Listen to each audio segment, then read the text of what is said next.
Voy a colocar en este momento diapositivas. Por favor, coméntenme si ven las diapositivas, por favor. Perfecto, Camilo. Perfecto. No, mil gracias, doctora Valdés, por tan amable introducción y mil gracias a todos por invitarme a esta reunión. Realmente he disfrutado mucho de las conferencias y he aprendido muchísimo de ustedes y espero algún día poderlos ver en persona para compartir más sobre lo que estamos haciendo en el tratamiento de pacientes con tumores endocrinos, especialmente cuando estos son muy agresivos y que realmente necesitan un apoyo enorme por parte de todos nosotros. Desde ese punto de vista les agradezco muchísimo y les agradezco mucho por esta invitación. De antemano me disculpo porque las diapositivas que voy a presentar el día de hoy son diapositivas que están en inglés. Yo siempre convierto las diapositivas al castellano, pero por razones de tipo personal en esta oportunidad no pude hacerlo y me disculpo por ello, pero trataré de ir despacio para que la traducción sea factible y que todos podamos entender el mensaje que quiero entregar. Durante los siguientes 40 minutos voy a describir y voy a hablar con ustedes y discutir los resultados de algunos estudios clínicos para pacientes con feocromocitomas y paragangliomas metastásicos. Vamos a hablar de nuevos horizontes y nuevas perspectivas en el tratamiento de esta enfermedad. Que es presentación clínica, incluirá una introducción breve donde describiremos lo que es un feocromocitoma y un paraganglioma metastásico, y en la que hablaremos también de la heterogeneidad que caracteriza a esta enfermedad. Posteriormente, me dedicaré a discutir los resultados de 4 estudios clínicos que han dado resultados definitivos. El primero, un estudio fase 2 con metayodobencilguanidina o de yodo 131 de alta especificidad. El segundo, el estudio fase 2 con sunitinib, estudio conocido como el FIRST-MAP. El tercero, el estudio fase 2 con cabozantinib, que se conoce como el estudio NATALEE. Y finalmente, el estudio fase 2 con pembrolizumab. Posteriormente, describiré los aspectos teóricos, los aspectos científicos de 2 estudios muy interesantes y que yo creo que nos van a explicar mucho de cómo tratar mejor a los pacientes con feocromocitomas y paragangliomas metastásicos. Estos incluyen el estudio Spencer, que es una combinación de nivolumab con una vacuna compuesta de antígenos presentes en feocromocitomas y paragangliomas, y el otro es el estudio de belzutifan, que es un factor inhibidor, del factor inhibidor de hipoxia 2-alfa. Al final de ello describiré otros estudios clínicos que son de importancia y cuyos resultados también pueden tener un impacto en la forma como tratamos a estos pacientes. Los feocromocitomas y los paragangliomas, como ustedes bien saben, son tumores neuroendocrinos que se originan en la paraganglia. La paraganglia es el origen del sistema nervioso autónomo y como tal tiene 2 divisiones, la división simpática y la división parasimpática. Y cada una de estas divisiones tienen conexiones eléctricas que van a conectar el cerebro y la médula espinal con los diferentes órganos viscerales en nuestro cuerpo. Y en ellas hay estaciones en donde la transmisión eléctrica se cambia. Estas estaciones se conocen como los ganglios autónomos. Es en estos ganglios autónomos en donde se van a desarrollar los paragangliomas y los feocromocitomas. Y dependiendo de la división en que ellos se desarrollen, los vamos a clasificar como paragangliomas simpáticos o parasimpáticos. Y en los primeros reconoceremos a los feocromocitomas, que son tumores que se originan en la médula adrenal. Los feocromocitomas y los paragangliomas, como ustedes bien saben, son tumores que se consideran huérfanos, debido a que son enfermedades muy raras en práctica clínica. Por darles una idea, en los Estados Unidos, que es un país de más de 330 millones de habitantes, alrededor de 1000 casos de feocromocitoma y paraganglioma son descubiertos cada año. De ellos, 100 a 200 casos corresponden a tumores metastásicos. En realidad, es muy difícil determinar el potencial de malignidad o de diseminación que un feocromocitoma o un paraganglioma pudiese tener. No hay criterios histológicos, bioquímicos, moleculares o genéticos que claramente puedan determinar tal riesgo de presentar enfermedad metastásica. Y por tal razón, a todo feocromocitoma y a todo paraganglioma se le considera un tumor con tal potencial, tal y como lo describe la Organización Mundial de la Salud en su clasificación del año 2017. Reconocemos, sin embargo, que no todos van a dar metástasis y que las metástasis van a suceder en alrededor de un 20 a 25% de todos los feocromocitomas y paragangliomas que vemos en práctica clínica. La mayoría no van a dar origen a enfermedad metastásica, afortunadamente. Ahora, hay ciertos factores desde el punto de vista clínico que predicen la presencia de metástasis. Tres de ellos a resaltar son la presencia de un tumor de tamaño grande, y la definición de lo que es un gran tamaño tumoral se define por estudios de naturaleza retrospectiva y observacionales que indican que aquellos pacientes que tienen tumores mayores a 5 centímetros de diámetro son pacientes que tienen un riesgo mayor de enfermedad metastásica. Adicionalmente, la ubicación extraadrenal es importante y se reconoce también que los paragangliomas simpáticos, sin importar el tamaño que ellos tengan, tienen un riesgo mayor de presentar enfermedad metastásica. El tercero importante tiene que ver con un factor genético, la presencia de mutaciones germinales del gen de la succinato deshidrogenasa subunidad B, que es parte de mitocondrial número 2 y que cuando se encuentra mutado con bastante frecuencia presenta un fenotipo caracterizado por enfermedad metastásica. Algo que es importante, los feocromocitomas y paragangliomas metastásicos, es que son tumores muy heterogéneos en su presentación clínica. Como ustedes pueden ver en esta diapositiva, algunos tumores pueden ser hormonalmente activos, otros pueden no serlo. Los que son hormonalmente activos producen catecolaminas que pueden incluir a la dopamina y a la noradrenalina, raramente van a producir a la adrenalina. Y consecuencia de la producción de noradrenalina predominantemente, estos pacientes están predispuestos a enfermedad cardiovascular y a enfermedad gastrointestinal. Alrededor de un 50% de los pacientes presentan tumores que son aparentemente esporádicos, es decir, que no hay mutaciones germinales responsables de la enfermedad. Pero en un 30, 40 y de pronto hasta un 50% de los casos hay una mutación de tipo hereditario responsable de la enfermedad, siendo la más común mutaciones germinales en el gen SDHB, como discutimos anteriormente. Igualmente, tumores metastásicos se han descrito en pacientes con enfermedad de von Hippel-Lindau, en pacientes con neoplasia endocrina múltiple tipo 2, en pacientes con síndromes de paraganglioma tipo 1, tipo 2, tipo 3, así como otras condiciones hereditarias. De manera interesante, los tumores que son metastáticos pueden expresar el factor o receptor de noradrenalina en su membrana celular.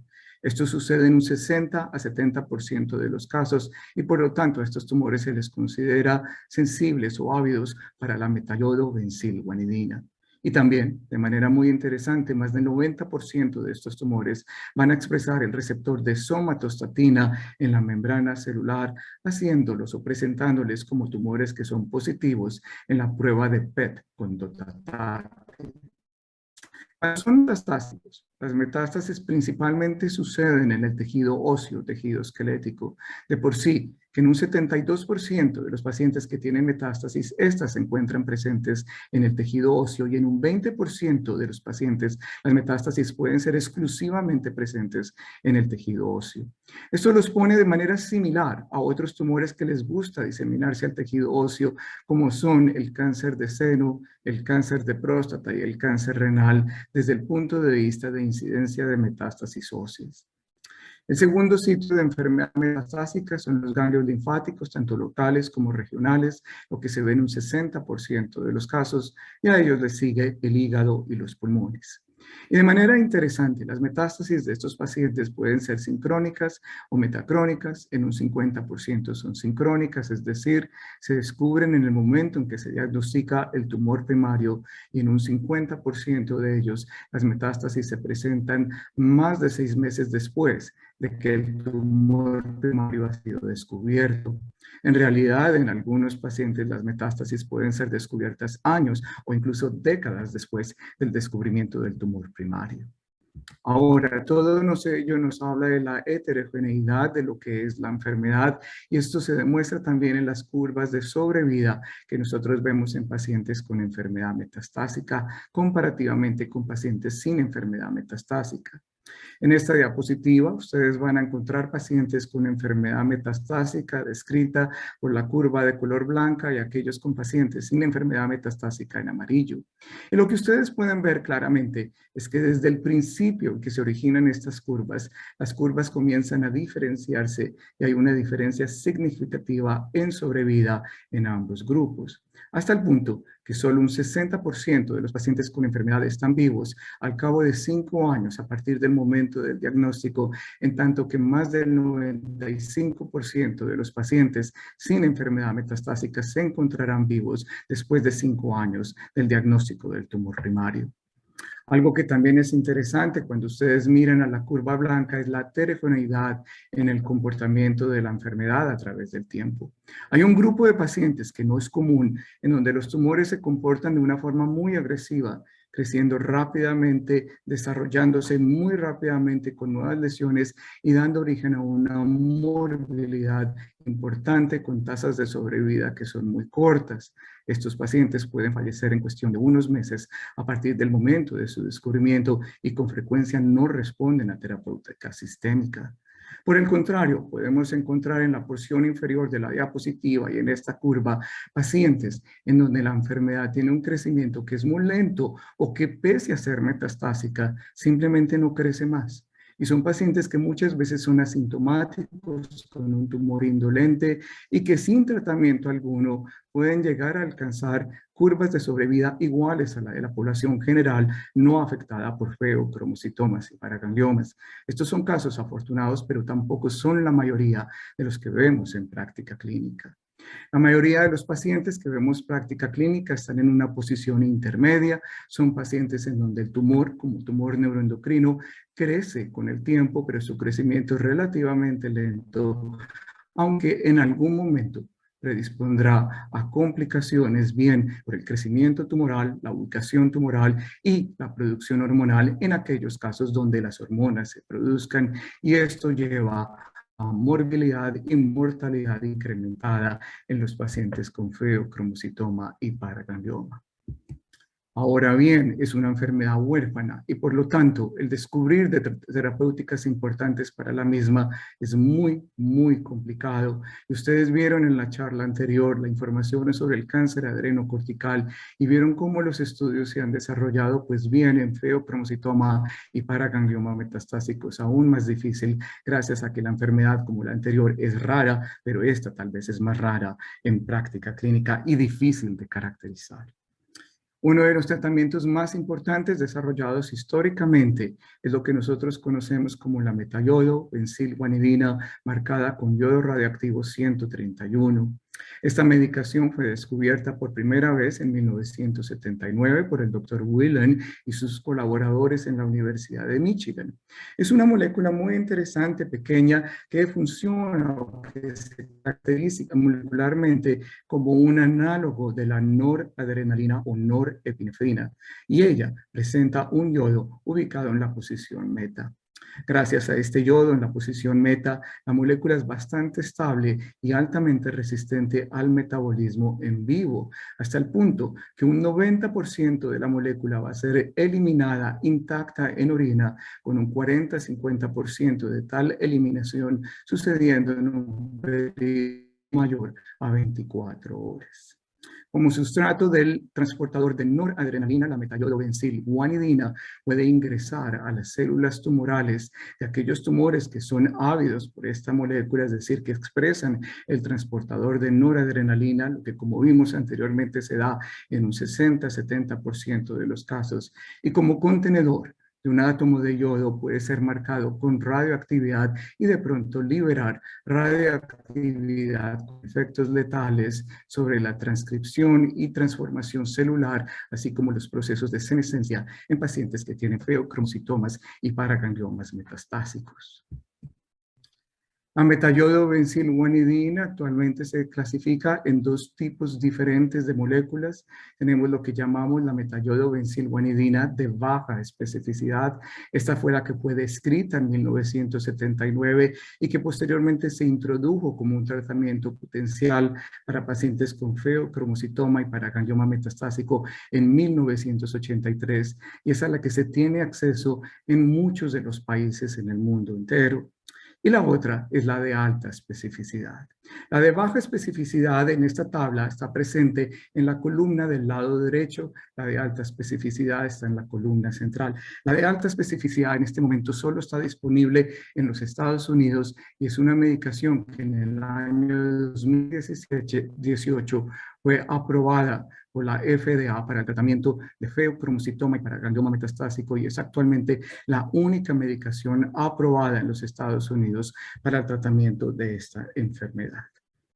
¿Cuál es la diferencia entre las dos? La diferencia entre las dos está determinada por el proceso en que ellas se producen desde el punto de vista de manufactura. Cuando ustedes miran a la metayodobensilguanidina de baja especificidad o forma convencional, esta se obtiene por un intercambio isotópico simple, en tanto que la de alta especificidad se obtiene por un proceso mucho más refinado que nosotros consideramos de separación a través de una fase de precursor sólida o resina que conocemos como ultratrace. Para ponerlo en perspectiva, si ustedes miran a una solución de 1000 moléculas de metayodobensilguanidina y miran qué tan radiactiva está cada una de estas moléculas en una solución de baja especificidad de las 1000 moléculas, únicamente 3 a 5 de ellas estarán marcadas con yodo radioactivo. Las otras son moléculas que son frías y que pueden competir con las de yodo radioactivo en la liberación de radioactividad en el interior del tumor. En la de alta especificidad, por el contrario, todas las moléculas, las 1000 moléculas van a estar marcadas con radioactividad. Esto marca una diferencia importante en cuanto a la actividad específica de la medicación, como ustedes ven en la segunda parte de esta tabla. La cantidad de radioactividad asociada con la metayodobensilguanidina de alta especificidad es de 92.5 megabecquerels por microgramo, que es mucho más alta comparativamente con la molécula de baja especificidad, cuya radioactividad es de tan solo 1.59 megabecquerels por microgramo. Eso se traduce en la frecuencia potencial de la de alta especificidad, es decir, la cantidad de radioactividad que es liberada al tumor por dosis debe ser mucho más alta que la que nosotros vemos con la forma de tipo convencional. La forma de tipo convencional nunca fue aprobada por la FDA por dos razones importantes. La primera, los estudios que determinaron o que nos dijeron algo sobre la efectividad de esta molécula, en su gran mayoría son de tipo retrospectivos. Algunos incluyen metaanálisis, pero de nuevo metaanálisis de estudio retrospectivo cuyo valor es muy limitado. Solo un estudio fase 2 publicado con esta molécula en el año de 2008, publicado por la Universidad de California en San Francisco.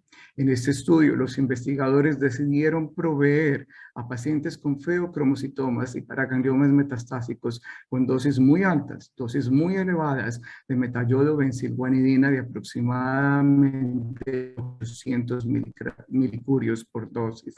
Y esto porque ellos pensaban que entre más alta la dosis, mejor la respuesta sería.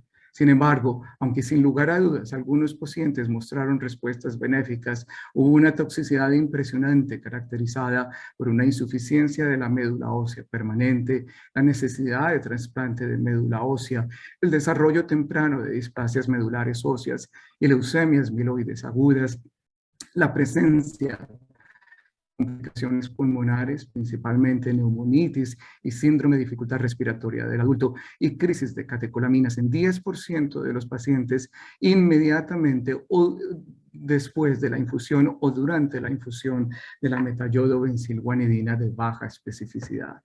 Por esta razón, la FDA no se interesó en ella, pero viendo las diferencias con la de alta especificidad, sí, a la FDA le interesó esta molécula motivo un estudio fase 2 para evaluar si ella podría ser efectiva o no en estos pacientes después de haberse desarrollado un estudio de fase 1 que determinó su máxima dosis de tratamiento y de la que hablaré en la siguiente diapositiva. En este estudio fase 2 se incluyeron pacientes que tenían feocromocitomas y paragangliomas metastásicos. Obviamente los tumores tenían que expresar el transportador de noradrenalina, por tanto eran tumores que eran metayodo-benzilguanidina positivos y adicionalmente requerían tener una producción hormonal excesiva de catecolaminas, siendo esta responsable de hipertensión arterial, y la razón esencial es porque el objetivo primario de este estudio, objetivo que es muy interesante, es un objetivo clínico. Y ese objetivo clínico era una mejoría en la presión arterial definida como una reducción o descontinuación de medicaciones antihipertensivas por al menos un 50% en su dosis y número por un periodo de al menos 6 meses, como ustedes ven en esta diapositiva.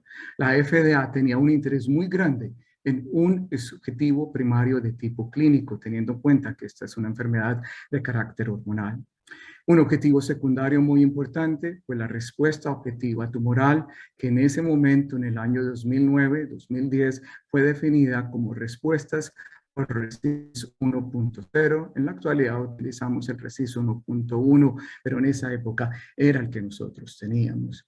Y a estos pacientes se les dio tratamiento con metayodo-benzilguanidina de alta especificidad en 2 dosis. Cada dosis era de promedio de 500 milicurios, como determinado por los estudios fase 1, separadas por un intervalo de 3 meses. En pacientes que eran de tamaño menor a 62.5 kilogramos, la dosis se calculaba más en su peso como 8 milicurios por kilogramos de peso por dosis. Y estos son los resultados que se determinaron en este estudio fase 2. El objetivo primario se cumplió. 17 pacientes de 68, equivalentes a un 25% del total de los pacientes en este estudio, alcanzaron el objetivo primario. La mayoría de estos pacientes fueron pacientes que recibieron 2 infusiones de metayodo-benzilguanidina de alta especificidad. Hubo un paciente que solo fue tratado con una dosis y que alcanzó ese objetivo primario. Y como ven ustedes en este estudio, sí, la mayoría de los pacientes fueron tratados con 2 dosis, pero hubo un grupo de pacientes que solo fueron tratados con una dosis. Por definición estadística, el estudio requería que al menos 12 pacientes alcanzaran el objetivo primario, por lo tanto, este estudio se consideró un estudio positivo para esta medicación. Y de manera interesante, cuando ustedes correlacionan el objetivo primario con el objetivo secundario, pueden observar que todos aquellos pacientes que alcanzaron el objetivo primario, y aquí representados por los rectángulos de color blanco, tuvieron una reducción en el tamaño del tumor, incluyendo respuestas parciales, así como enfermedad estable por RECIST 1.1, incluyendo también todos ellos algún grado de regresión tumoral. De manera muy interesante, hubo pacientes que no alcanzaron el objetivo primario. Sin embargo, desde el punto de vista de radiología, ellos alcanzaron en muchos casos respuestas parciales o enfermedad estable con regresión, tal y como lo demuestran los cuadros negros. ¿Qué quiere decir esto? Que en esos pacientes, sí, nosotros lo sabemos clínicamente, hubo una mejoría de presión arterial. Sin embargo, no fuimos capaces de normalizar la presión al nivel que el estudio requería en un momento determinado, pero ellos mejoraron desde el punto de vista clínico, que por sí sus síntomas fueron más fáciles y la presión fue más fácil de controlar en ellos. Cuando ustedes miran a las respuestas objetivas tumorales, que es la reducción en el tamaño tumoral, no hubo pacientes con respuestas completas, pero en el caso de pacientes tratados con 2 dosis, observamos que hubo respuestas parciales en un 30% y estabilidad en un 68%. Y cuando se incluye el total de pacientes tratados con 1 y 2 dosis, pueden observar que las respuestas parciales fueron de un 23.4% y la estabilidad del 68.8%, para una tasa de beneficio clínico de 92.2%. En otras palabras, la mayoría de los pacientes respondieron a metayodo-benzilguanidina de alta especificidad desde el punto de vista radiológico. Algo que también es muy interesante es que esta es una medicación de medicina nuclear y como la gran mayoría de ellas son medicaciones que trabajan lentamente con el tiempo. De por sí, son medicaciones en donde las evidencias radiológicas y clínicas se pueden ver es con el pasar del tiempo. Y un ejemplo es lo que ustedes van a ver en esta diapositiva. La proporción de pacientes al cabo de 3 meses de tratamiento que mostraban una respuesta parcial era de un 6%. Al cabo de 12 meses, la proporción de pacientes con respuesta parcial aumentó y fue de un 24%, 4 veces más alta que lo que inicialmente veíamos en estos pacientes. La medicación fue considerada segura, pero no puedo decir que sea un dulce desde el punto de vista de práctica clínica. Sin embargo, comparativamente con lo que vimos con la metayodobenzilguanidina de baja especificidad en dosis muy altas, posiblemente esta medicación sea mucho más segura. Los efectos adversos fueron predominantemente náusea y fatiga, los que se observaron durante la admisión en el hospital, ya que estos pacientes requerían aislamiento por un periodo de 4 a 5 días, en la medida en que la medicación liberaba radiación gamma que se libera a larga distancia. En ellos se vio náusea, en algunos se vio el vómito. La clasificación de ellos fue de grado 1 y grado 2, no hubo formas severas de grado 3, 4 o 5. Y los síntomas adversos desaparecieron en cuestión de unos días, no fueron permanentes. El efecto adverso tal vez más común y de importancia desde el punto de vista clínico fue la insuficiencia de la médula ósea. Esa insuficiencia implicaba una reducción de plaquetas, glóbulos rojos y glóbulos blancos, siendo la primera, la trombocitopenia, la más común de ellos y presente en un 66% de los pacientes. Esta complicación no se veía en el tratamiento inmediato. Esta complicación se veía después de algún tiempo y comenzaba a aparecer, como ustedes ven en esta diapositiva, en 3 a 4 semanas después de que el tratamiento era dado. Un 23% de los pacientes que desarrollaron esta complicación se presentaron con formas severas de la misma, y a lo que me refiero con ello es que requirieron transfusión de plaquetas o transfusión de glóbulos rojos o el uso de factores estimulantes de colonias o una combinación de estas formas terapéuticas. Todos estos pacientes se recuperaron y continuaron con evaluación de cuadros hemáticos normales con el tiempo. En el caso de nuestra institución, no hemos visto y esperamos no verlo y ojalá nunca suceda lo que se ha descrito con agentes radiofarmacéuticos como la metayodobenzilguanidina, lutatera, así como con la quimioterapia, que es el desarrollo de leucemias y de disfagia medular ósea. Sabemos, sin embargo, que en otra institución apareció 1 o 2 casos del mismo y por lo tanto somos vigilantes y estos pacientes necesitan un tratamiento a muy largo plazo, pero rogamos a Dios que nunca veamos tal complicación en ninguno de ellos. Ahora, si volvemos a la diapositiva anterior, debo resaltar que en estos pacientes nunca vimos durante la infusión o inmediatamente después de la infusión una crisis de catecolaminas, pese a que estos eran tumores hormonalmente activos. Lo que notamos con el tiempo es que al cabo de 2 a 3 semanas los pacientes describían una mejoría en los síntomas de producción de catecolamina y muchos de ellos comenzaron a notar hipotensión y la necesidad de reducir la dosis de las medicaciones antihipertensivas.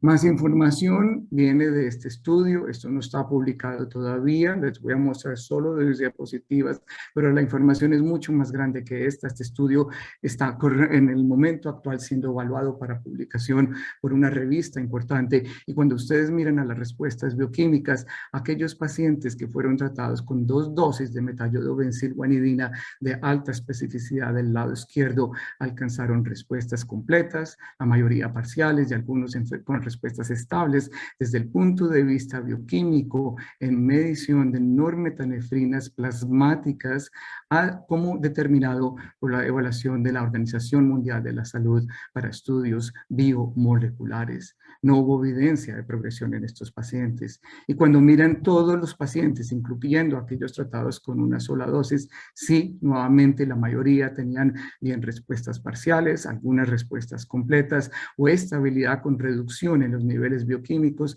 y ocasionalmente vimos progresión desde el punto de vista bioquímico, lo que también se correlacionó con progresión radiológica. Algunos pacientes no respondieron al tratamiento. Y de manera similar a lo que vimos desde el punto de vista de radiología, la bioquímica desde el punto de vista de mejoría aumentaba a través del tiempo, y aquí lo ven en esta diapositiva mostrando el porcentaje de pacientes que mostraban normalización o con respuestas completas o respuestas parciales a través del tiempo, y ven como ustedes los niveles de cromogranina, metanefrinas libres en plasma, normetanefrinas libres en plasma, normetanefrinas fraccionadas en orina, noradrenalina en plasma y noradrenalina en orina, representadas por las líneas azul oscura, naranja, gris, amarilla y azul clara respectivamente, con el tiempo también mejoraban. De nuevo, es una medicación que trabaja lentamente con el pasar del tiempo. Estos hallazgos de tipo bioquímico se correlacionaron con el objetivo primario, que fue un control de la respuesta de presión arterial que los pacientes tenían, y también mostraban una correlación radiológica importante y de manera muy importante, y esto también se encuentra bajo revisión para publicación próxima. Tenemos una mejoría en la calidad de vida de estos pacientes como determinado por estudios de encuesta estandarizados para tal propósito, y tal mejoría desde el punto de vista de calidad implicaba una mejoría del funcionamiento social, físico, emocional, cognitivo, así como mejoría de síntomas constitucionales, mejoría del estreñimiento, que puede ser un síntoma apabullante en algunos pacientes con feocromocitomas y paragangliomas, y de manera muy interesante un sentir que sus dificultades financieras eran menores con el pasar del tiempo. Ahora hablemos de otras dos medicaciones que pertenecen a una categoría diferente, los inhibidores de tirosina quinasa. El primero es sunitinib y el segundo es cabozantinib. Hablemos de sunitinib. Como ustedes saben, esta es una medicación antiangiogénica que bloquea los receptores 1 al 3 del factor de crecimiento, del receptor del factor de crecimiento del endotelio vascular, así como el receptor del factor del crecimiento derivado de las plaquetas beta y el receptor RED, lo que puede ser importante para aquellos casos excepcionales de enfermedad metastásica en el contexto de neoplasia endocrina múltiple tipo 2. Con base en ello, se desarrolló un estudio que evaluó la eficacia de sunitinib. Este es el estudio FIRST-MAP, es un estudio que se ha desarrollado en Europa y es un estudio muy interesante porque es un estudio fase 2, es un estudio aleatorizado, doble ciego, en donde los pacientes fueron aleatorizados a placebo contra sunitinib en una aleatorización de 1:1. Este estudio requería que los pacientes tuvieran enfermedad progresiva en un periodo de 18 meses. La enfermedad tenía que ser evaluable o medible con base en los criterios de RECIST 1.1. Por supuesto, la enfermedad no era curable por cirugía y podía incluir pacientes pretratados o no, aunque excluía pacientes que hubiesen sido previamente tratados con otros inhibidores de tirosina quinasa. De manera interesante y por efectos de seguridad, también excluía pacientes con hipertensión no controlada o con falla cardíaca, ya que sabemos que estas medicaciones pueden elevar fuertemente la presión arterial y descompensar la función cardíaca. Estos pacientes fueron asignados a dos grupos y fueron evaluados con base en el estatus de presencia de mutaciones de SDHB y en cuanto a línea de tratamiento. Aquellos pacientes que se encontraban en el grupo placebo, así como aquellos pacientes tratados con sunitinib, fueron seguidos con estudios de imágenes que se desarrollaron cada 3 meses, y los que estaban en el grupo placebo, si mostraban progresión, se pasaban al grupo de sunitinib. Los que mostraban estabilidad continuaban bajo evaluación en placebo. Por el contrario, aquellos que estaban en sunitinib, cuando mostraban progresión, descontinuaban la participación en el estudio y para ello se buscaba otras opciones terapéuticas. Aquellos que no mostraban progresión continuaban en el estudio. Cuando miran ustedes a las características demográficas de ambos grupos, son muy similares.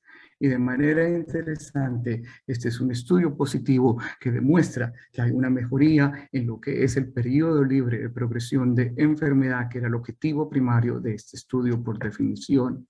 Esto lo ven en la gráfica del lado derecho, en donde ustedes pueden comparar las tasas o curvas de progresión libre de enfermedad para sunitinib con respecto a placebo. La de sunitinib está en la línea de color rojo, la de placebo en la línea de color azul, y pueden observar claramente que hay una diferencia significativa en el periodo libre de progresión de enfermedad, con una mediana para sunitinib de 8.9 meses, en tanto que para placebo fue de 3.6 meses. Cuando ustedes miran a las respuestas a sunitinib, al cabo de un año, un 36% de los pacientes no han mostrado progresión, aunque el 64% de pacientes tratados con progresión, tratados con sunitinib mostraron progresión clínica o muerte al cabo de un año.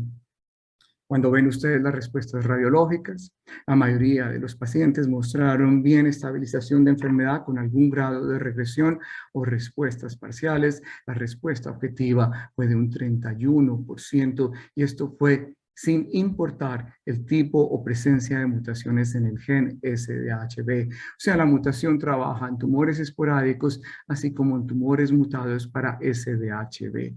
Igualmente, hubo un grupo importante de pacientes que no respondieron a la medicación, como ustedes ven del lado izquierdo. Hablemos ahora de cabozantinib. Cabozantinib es de interés porque es una medicación antioncogénica, posiblemente la más potente en práctica clínica. Ella bloquea el factor o el receptor número 2 del factor de crecimiento del endotelio vascular, también bloquea el receptor DRET y de manera interesante bloquea el receptor c-MET, que es importante para diseminación y resistencia tumoral a medicaciones. Con base en ello se desarrolló un estudio fase 2, es un estudio pequeño, es un estudio que se conoce como el estudio NATALEE, porque es financiado por una fundación en memoria de una paciente que se llama Natalie, que falleció a consecuencia de un paraganglioma metastásico.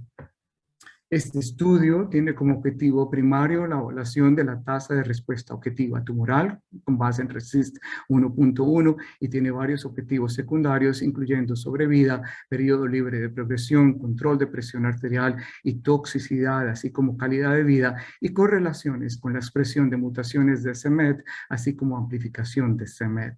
Y este estudio, de manera interesante, evalúa cabozantinib en una dosis de 60 miligramos al día y permite la reducción de la dosis con base en la tolerancia del paciente a 40 o 20 miligramos al día, lo que puede tener un impacto en la eficacia final de este tratamiento.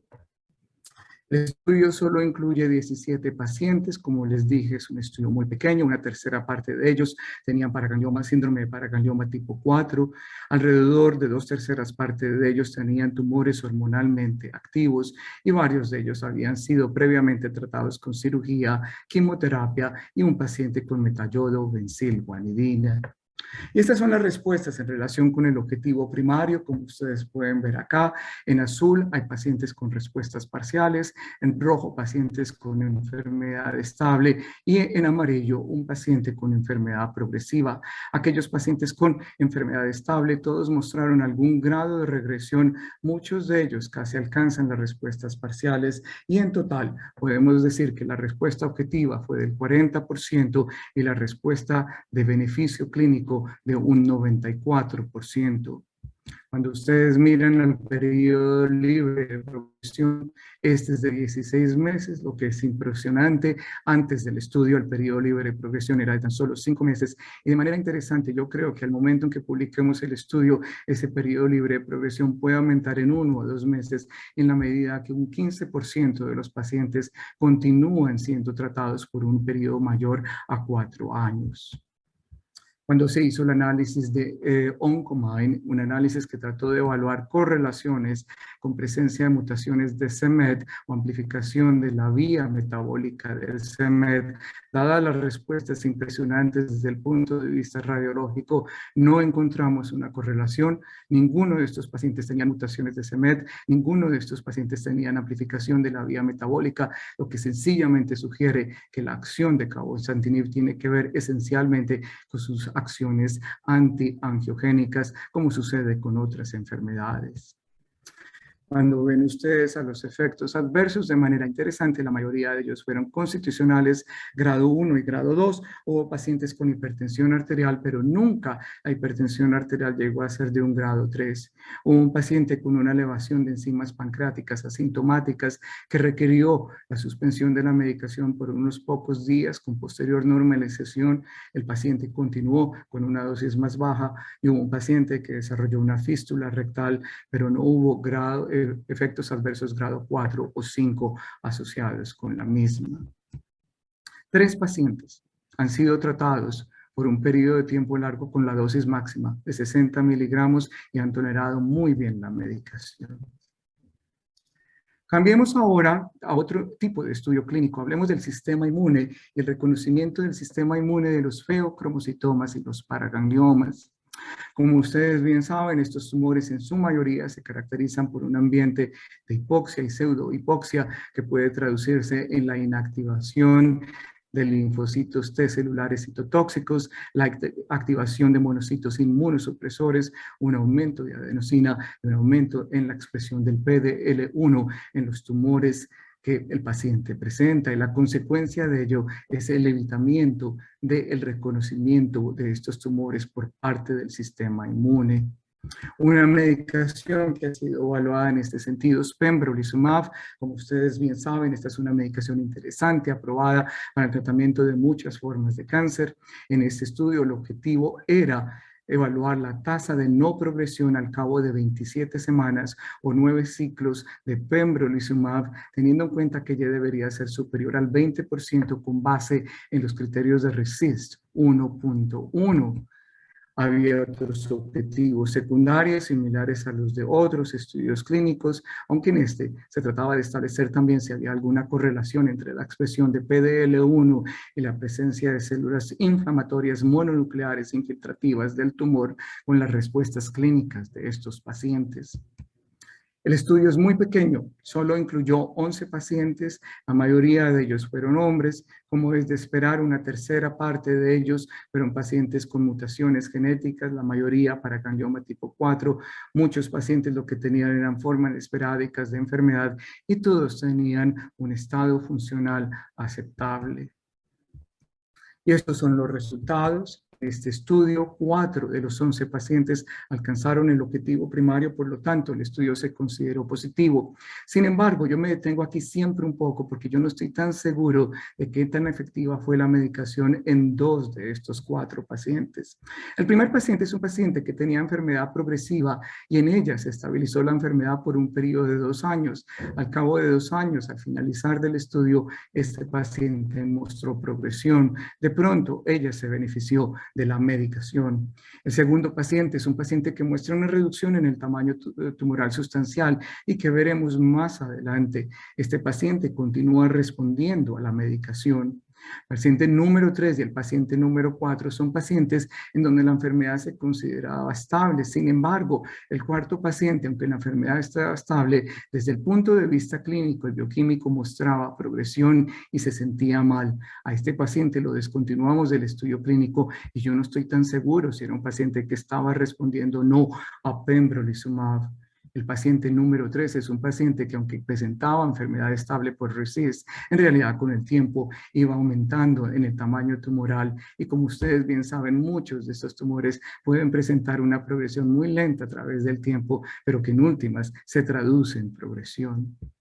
Los pacientes que para mí fueron más interesantes es el paciente número 2 de la diapositiva anterior, que se presenta dentro del rectángulo verde como el paciente que está en la columna roja y que alcanzó una respuesta parcial. Este paciente no tenía producción hormonal y es lo que indica el color rojo en esta diapositiva. Y hay un segundo paciente que para mí es el más interesante de todos, que tuvo una respuesta parcial no confirmada y que presentaba un tumor con actividad hormonal muy marcada. ¿Y por qué es para mí el más interesante? Es un paciente que tenía 42 años de edad, tenía un paraganglioma metastásico al hueso, al hígado, los pulmones, a ganglios linfáticos. La enfermedad era masiva, los tumores eran visibles y eran palpables al examen físico. El paciente tenía un síndrome de paraganglioma tipo 4, producía mucha noradrenalina y los síntomas de producción excesiva de la misma eran muy altos. Este paciente había sido tratado previamente con quimioterapia, con una respuesta positiva inicial, pero con posterior progresión. Luego al paciente se le trató con cabozantinib, tuvo una respuesta importante, pero en algún momento mostró progresión y de manera interesante, en el momento de progresión, el paciente mostró también un síndrome de manos y pies que se sobreinfectó con Pseudomonas aeruginosa. La infección con Pseudomonas aeruginosa implicó el uso de antibióticos por un periodo de casi 8 semanas hasta que la infección mejoró, y en ese periodo los síntomas y manifestaciones de esta enfermedad se hicieron exagerados. Cuando el paciente llegó a presentación clínica, le pudimos colocar en el estudio con pembrolizumab, en cuestión de 4 días, los síntomas de producción excesiva de catecolaminas desaparecieron, el paciente se tornó hipotenso, las medicaciones antihipertensivas fueron descontinuadas, los tumores que eran palpables y visibles en el examen físico desaparecieron y desde el punto de vista de imágenes, los tumores se redujeron en aproximadamente un 60% con respecto a lo que él tenía de manera basal. ¿Qué pasó acá? No lo sabemos. ¿Tuvo algo que ver esa infección con Pseudomonas aeruginosa y una activación diferente del sistema inmune en este paciente? Es algo que debemos evaluar y para ello tenemos un estudio posterior al que me dirigiré en las próximas diapositivas. Pero para concluir, aquello relacionado con este estudio con pembrolizumab, el estudio realmente no fue muy impresionante. El periodo libre de progresión fue de tan solo 5 meses en su mediana y la sobrevida fue en su mediana de 19 meses, con 6 de los 11 pacientes en este momento habiendo fallecido consecuencia de progresión de la enfermedad. En cuanto a seguridad, la medicación en realidad fue muy segura. No vimos efectos mayores, grado 3, grado 4, grado 5 en este estudio y no hubo correlaciones con la expresión de PDL1 o la presencia de células inflamatorias intratumorales y las respuestas clínicas en estos pacientes. Yo no puedo decir que pembrolizumab es una medicación como uso inicial o que debe ser considerada como uso inicial para estos pacientes, que las respuestas no son llamativas, pero sí me pregunto si él puede trabajar así como otras terapéuticas lo pueden hacer.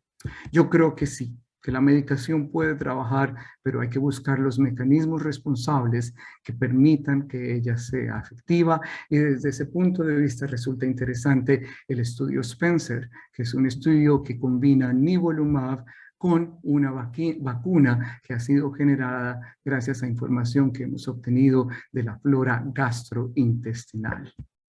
Y este es el estudio, es un estudio muy interesante, es un estudio que, como ustedes bien saben, tiene que ver con la flora gastrointestinal. Todos sabemos que cuando nosotros nacemos no tenemos flora gastrointestinal y que con el tiempo las bacterias comienzan a popular el tracto gastrointestinal y ellas son responsables de funciones muy importantes de nuestra fisiología, nutrición e inmunidad. Y algo que resulta muy llamativo de las mismas es que ellas expresan antígenos que son reconocidas en ese proceso por parte del sistema inmune y son reconocidos como propios y que evitan que el sistema inmune les ataque. Pues bien, muchas formas de cáncer también expresan esos antígenos y es una forma como el sistema inmune no puede reconocer al cáncer. El objetivo del estudio Spencer es crear una vacuna con algunos de estos antígenos presentes en feocromocitomas, paragangliomas y también en cáncer adrenocortical para generar una respuesta inmune que se vea amplificada por medicaciones como el nivolumab. ¿Y cuáles son esos antígenos? Ustedes lo ven en la diapositiva. Hay 4 antígenos presentes en ella. Hay 3 del lado izquierdo, 1 del lado derecho, y estos para efectos de comparación. Los del lado izquierdo son el receptor alfa número 2 para la interleuquina 13, la surbivina y el FOXM1, antígenos que se expresan en tumores de origen adrenal como los feocromocitomas y que no se expresan en tejidos normales. El del lado derecho es el ERBB2. Este antígeno, aunque se expresan estos tumores, no se eligió porque también se expresan tejidos normales y por lo tanto puede causar una toxicidad importante. La vacuna que se utiliza en el estudio Spencer incluye los primeros 3 antígenos. Ahora bien, no tengo resultados que compartir, pero tenemos que esperar a ver qué aprendemos de la misma. De pronto es una opción para estos pacientes. Lo que es interesante aquí es que hay muchos mecanismos de inmunidad que van a determinar en un momento dado qué tan efectivas son las respuestas. Y esta diapositiva los muestra muchísimos de ellos, muchos que no están muy bien estudiados y que de pronto interactúan entre los mismos. Adicionalmente hay muchos que no están en la diapositiva porque sencillamente no son reconocidos todavía. Por lo tanto, hay mucho trabajo delante de nosotros para entender cómo manejar y ayudar a los pacientes con cáncer.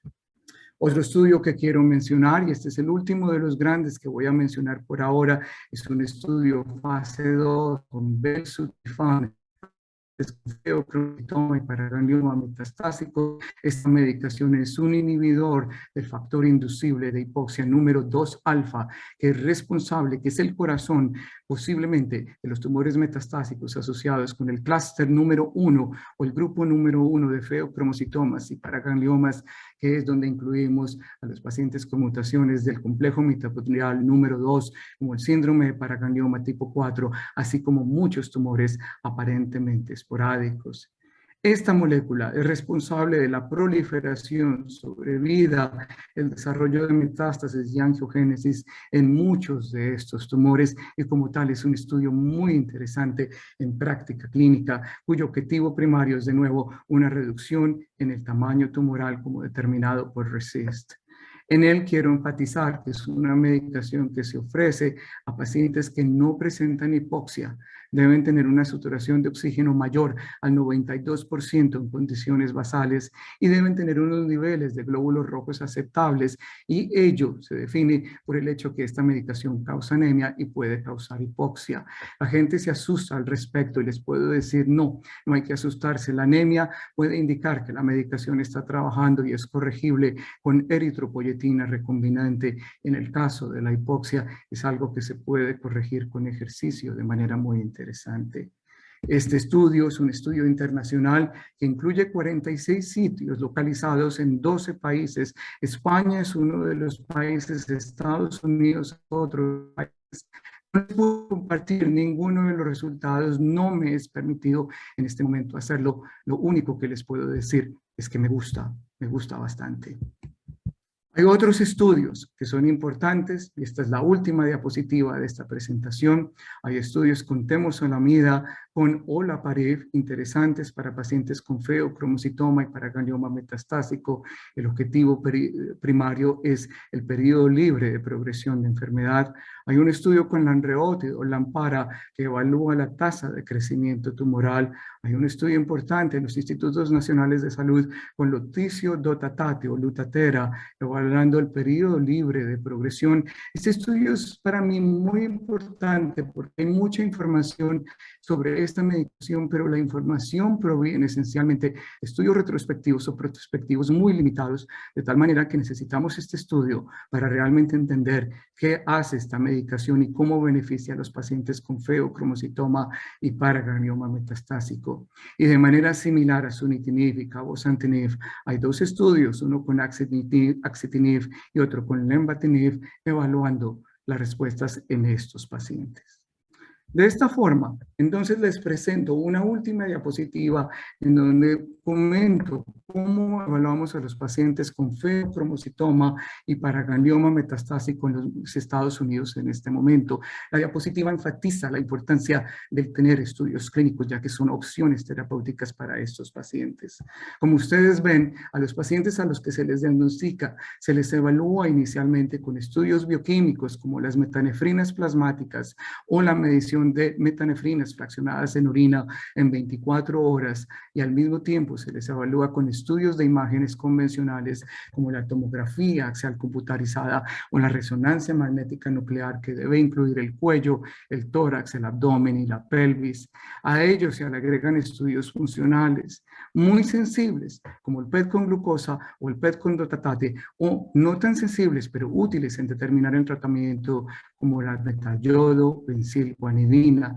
Estos pacientes necesitan consejería genética y estudio genético para hablar si tienen o no mutaciones, teniendo en cuenta que en este momento ninguno de los tratamientos puede ser determinado por la presencia de mutaciones, aunque de pronto en el futuro lo sea. Luego, nosotros evaluamos desde el punto de vista clínico e imagenológico qué tan agresiva es la enfermedad.